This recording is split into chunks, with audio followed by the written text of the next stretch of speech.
လူတို့ဤကာမိဆန္ဒလူတွေရဲ့တဏ္ဍမှာဖြစ်ပေါ်လေးရှိတဲ့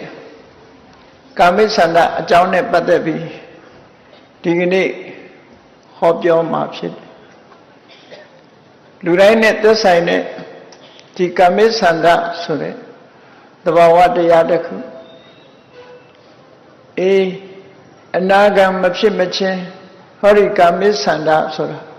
လူတိုင်းရဲ့တဏ္ဍမှာဖြစ်တယ်အရိယပုဂ္ဂိုလ်တွေမှာလည်းသောတာပန်တို့သဂရဂံတို့ဟာကာမိဆန္ဒမကင်းသေးဘူးပုရုဇဉ်တွေမှာတော့အကျဉ်းများစွာဖြစ်လို့ဒီကာမိဆန္ဒတရားရဲ့လွှမ်းမိုးချုပ်ကိုင်မှုကို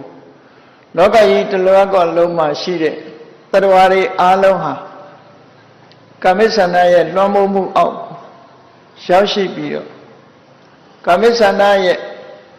ခြေကျွံတဲ့ဖွယ်ဖြစ်ပြီးတော့နေကြရတယ်ဆိုတာဒီကာမိဆန္ဒဟာဘာကြောင့်လူတွေရဲ့တဏ္ဍမှာဖြစ်ပေါ်လာတယ်လဲလူတွေကောင်းကျိုးပေးဖို့အတွက်ဖြစ်ပေါ်လာတာလားသို့မဟုတ်လူတွေဒုက္ခရောက်ဖို့ဖြစ်လာတာလားဆိုတာဘုရားမြတ်စွာရဲ့ဒေသနာတော်နဲ့ညှိနှိုင်းပြီးတော့မိမိဘဝနဲ့လက်တွေ့ဆက်ဟပ်ပြီးတော့စဉ်းစားဆင်ခြင်သုံးသပ်ကြဖို့ပေါ့ကာမိဆန္ဒလို့ဆိုတာကာမဆိုတာလူချင်းစရာအာယုံကိုကာမလို့ခေါ်တယ်ဒီနေရာမှာလူချင်းစရာအာယုန်นี่လူချင်းစရာအာယုန်ဆိုဒီမှာမျက်စိကမြင်ရတဲ့အဆင်းလူချင်းစရာကောင်းတဲ့နှစ်သက်စရာကောင်းတဲ့မျက်နှာဝဲကောင်းတဲ့အဆင်းအာယုန်နားနဲ့ကြားရတဲ့နှစ်သက်စရာမျက်နှာစရာကောင်းတဲ့အသံအာယုန်နှာခေါင်းနဲ့နမ်းရှူရတဲ့မျက်နှာစရာနှစ်သက်စရာကောင်းတဲ့အနံ့အာယုန်လျှာနဲ့လျက်ရတဲ့မျက်နှာစရာနှစ်သက်စရာကောင်းတဲ့ရတအာယုန်နဲ့ခန္ဓာကိုယ်နဲ့ထိတွေ့လို့ရတယ်မျက်နှာနှစ်သက်စရာကောင်းတဲ့ဖုဒ္ဓပအာယုန်လို့ဆိုတယ်ဒီအာယုန်တွေဟာလူတွေရဲ့စိတ်မှာခုံမင်မျက်နှာပွဲဖြစ်သောကြောင့်မြတ်စွာဘုရားကကာမလို့ဆိုတဲ့စကားလုံးကိုသုံးလိုက်တာကာမအဲ့ဒီကာမလို့ဆိုတဲ့နှစ်သက်စရာအာယုန်တွေပေါ်မှာနှစ်သက်တွေ့တာနေတဲ့တဏှာကိုဒီနေရာမှာဆန္ဒဆိုတဲ့အမည်နာမနဲ့သုံးထားတယ်ဆန္ဒလို့ဆိုပေမဲ့လို့အဘိဓမ္မာတွေတဲမှာပါတဲ့ကုသိုလ်နဲ့ပတ်သက်တဲ့ဆန္ဒအကုသိုလ်နဲ့ပတ်သက်တဲ့ဆန္ဒလို့ဆန္ဒအမျိုးမျိုးရှိတဲ့ထဲမှာ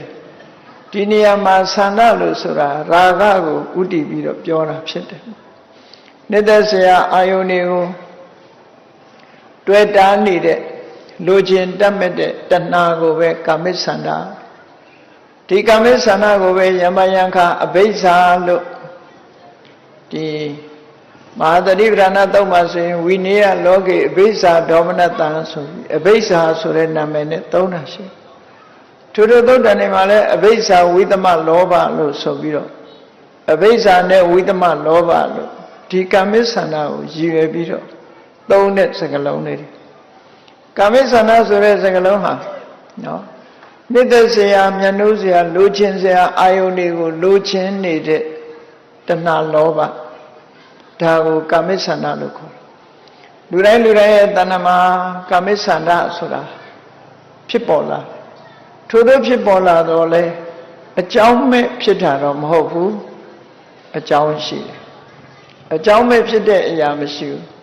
ဒါကြောင့်မို့ဘာကြောင့်ဖြစ်တယ်ဆိုတာလည်းသိဖို့လိုတယ်ပေါ့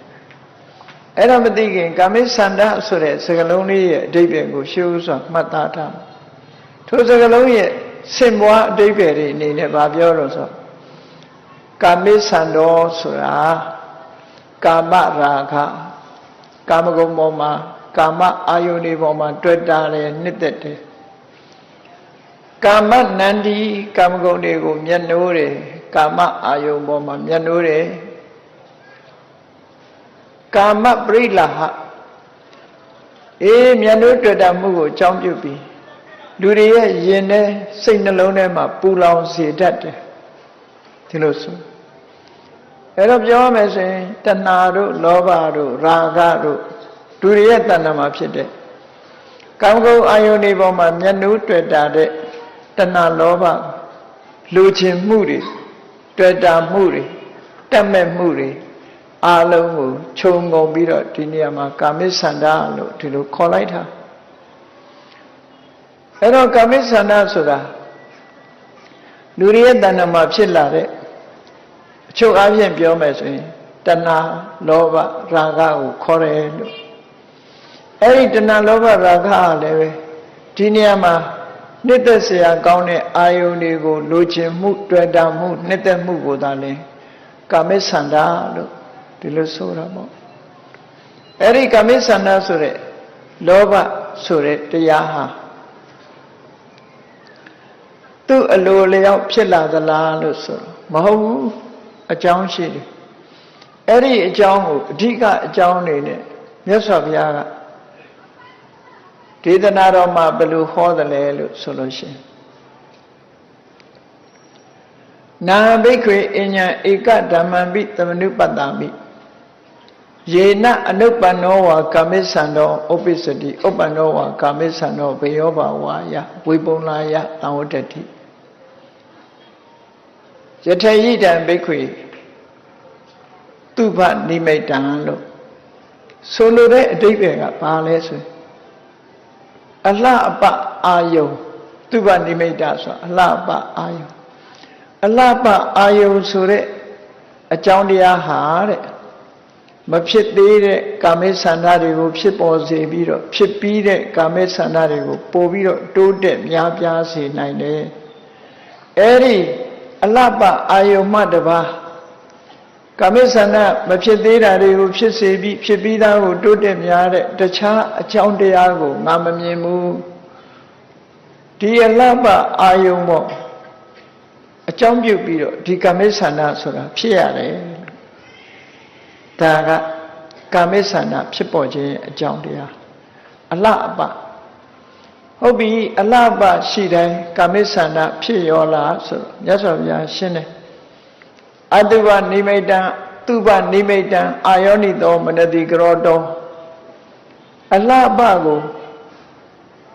မမမကန်မမရွင်ရွင်နှလုံးသွင်းမယ်ဆိုလို့ရှိရင်တဲ့မဖြစ်သေးတဲ့ကာမိဆန္ဒတွေဖြစ်လာလိမ့်မယ်ဖြစ်ပြီးသားကာမိဆန္ဒတွေပို့ပြီးတော့များပြားလာလိမ့်မယ်အဲ့တော့